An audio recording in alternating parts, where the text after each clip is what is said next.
Now, you've all heard of a food diary. Well, HypnoDiet has a reverse food diary. So this is slightly different. So I'm going to show you an example in a moment. But basically, what we do is we lay the food out in front of us before we eat the food. Usually with a normal food diary, you tend to do this at the end of the day. What have you eaten for the day? And the majority of the time, you don't really remember. And this gives you false information. So what we do, we put the food out in front of us and we have a good look at it. We look at what we're about to eat or drink. Everything has to be included. And we're going to make a note of what we've got in front of us. Now, by doing this, it actually causes us to pause and think a little bit. So if we've acted subconsciously when we've took food out of the cupboard for whatever reason, it could be an emotional reason, we could be bored, we could be fed up, we could be unhappy, we could be happy. Various emotions go through when we're choosing food. So this is a subconscious decision. Sometimes we're not actually hungry. So we consciously, because we've paused, we become consciously aware of what we've got in front of us.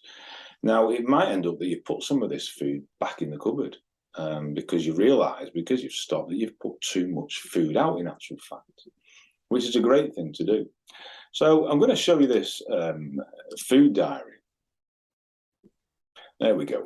So this is the first page, and you've got this as a resource. So on your resource tab, you can download this. Okay. So this is a sample.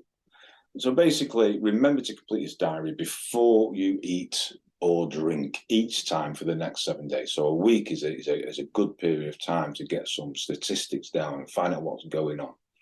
So as you can see on the sample there, Monday, 6:30 in the morning, what mood you're in. This is really important. What mood you're in. So in this case, tired and a bit grumpy, has not slept well. Yeah, that sounds like me, actually. I must have filled this in myself.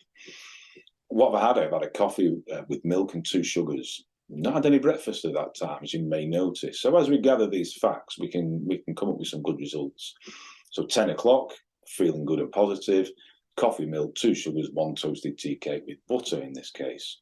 And the list goes on. Now, you might look at the 3 o'clock or 1500 hours, depending how you say the time. What mood are you in? Bored, has nothing much to do.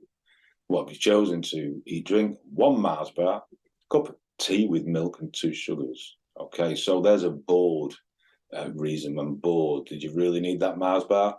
Don't know. Probably not. If you weren't bored, would you have had the Mars bar? Probably not. So this is the point of the exercise.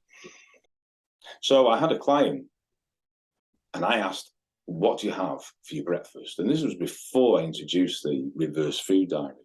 And she said, oh, I have a couple of rounds of toast in the morning and a coffee. I said, okay. So do you have that most mornings? Yeah, pretty, straightforward. Coffee and toast most days. I said, okay. So 2 slices of toast. Yeah, 2 slices of toast. So I wrote these notes down and I gave her the reverse food diary and off she went. And she came back 7 days later and she said to me, do you know, when I laid the food out in front of me, she said, I actually made 4 slices of toast. And I really didn't realise that that's what I'd been eating. She'd be having 4 slices of toast. That's a lot of toast. A lot of carb as well, but we'll go into that another time.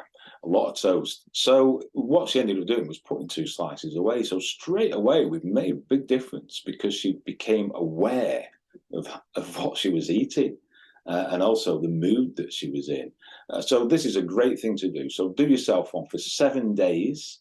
And then we'll go into it in a little bit more depth after 7 days. Obviously, if it's recorded, you can look at it again later or tomorrow. But try your best to do it for 7 days, and then we'll take a good look at various results and maybe reasons why these things happen and what we can do about it.